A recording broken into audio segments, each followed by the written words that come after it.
Did you know?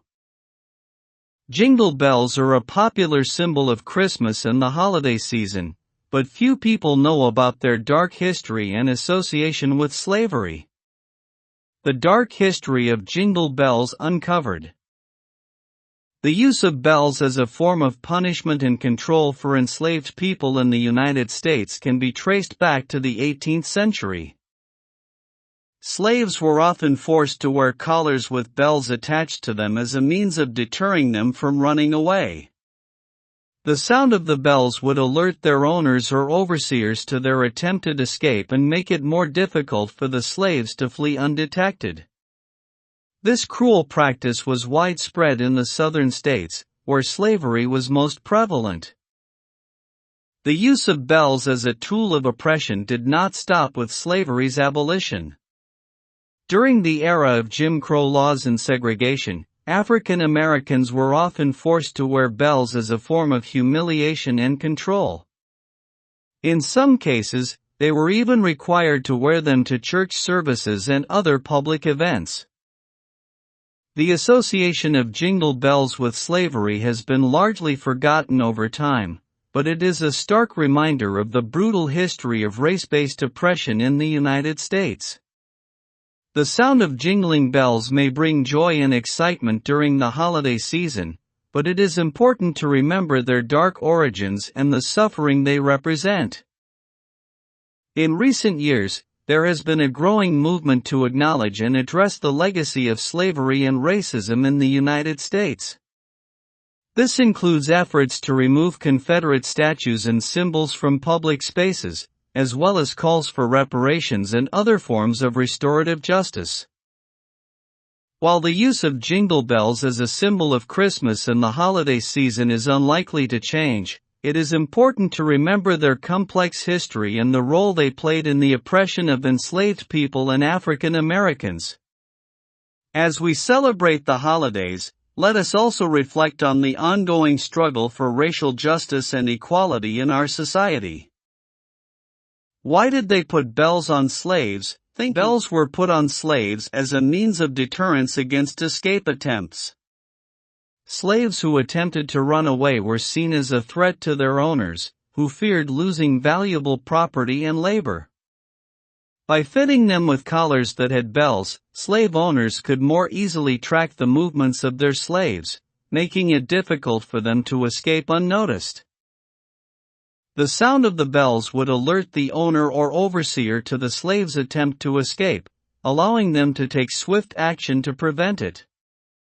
This practice was particularly common in the United States, where slavery was legal until the mid-19th century and where runaway slave advertisements were regularly published in newspapers.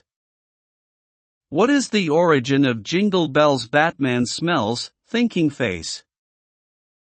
The origin of the popular parody song Jingle Bells Batman Smells can be traced back to the 1960s in California. It is believed that the popularity of the Batman TV series during that time led to the creation of this spoof version of Jingle Bells. While various versions of the parody song existed prior to the 1960s, the Batman version gained widespread popularity during the Vietnam era, particularly among military families. It has since become a popular children's song and is often heard during the holiday season. Did slaves have bells? Thinking face. Slaves were sometimes forced to wear bells as a form of punishment or to prevent them from escaping. This practice was common in some parts of the United States during the time of slavery. The bells were often attached to the back of the slave's neck using iron horns and were several feet in height. The sound of the bells would alert the slave owner or overseer if the slave was attempting to escape, and the weight and discomfort of the bells would make it difficult for the slave to move quickly or quietly. While the use of bells as a form of punishment and control is not as widely known as other forms of slavery, it was a real and often cruel practice that further dehumanized those who were enslaved. Why is it a one-horse open sleigh? Thinking face. The term one-horse open sleigh is used to describe a particular type of sleigh that was commonly used in the 19th century. This type of sleigh is designed to be pulled by a single horse and has an open top, meaning that it has no covering or roof. The term one-horse refers to the fact that this type of sleigh is meant to be pulled by a single horse, while the term open refers to the fact that it has no roof or covering.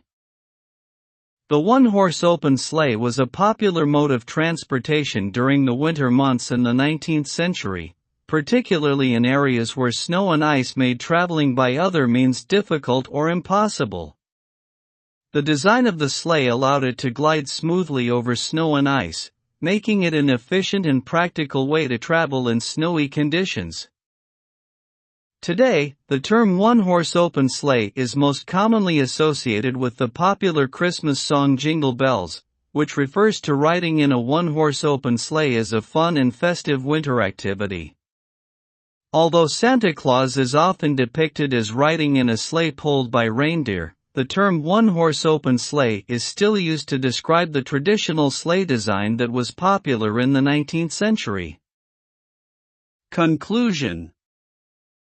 The history of the song Jingle Bells is intertwined with the dark legacy of slavery. The use of bells as a means of controlling and punishing slaves was a common practice, and it is believed that the bells in the song may be a reference to this. While the exact origins of the song's lyrics and melody are disputed, it is clear that they were popularized during a time when slavery was still a reality in the United States. Though the song has since become a beloved holiday classic, it is important to acknowledge its problematic history and to remember the suffering that was inflicted upon enslaved people. By understanding the complexities of our cultural traditions, we can strive towards a more just and equitable society. William Armstrong. William Armstrong is a senior editor with HOME.org, where he writes on a wide variety of topics. He has also worked as a radio reporter and holds a degree from Moody College of Communication. William was born in Denton, Texas and currently resides in Austin.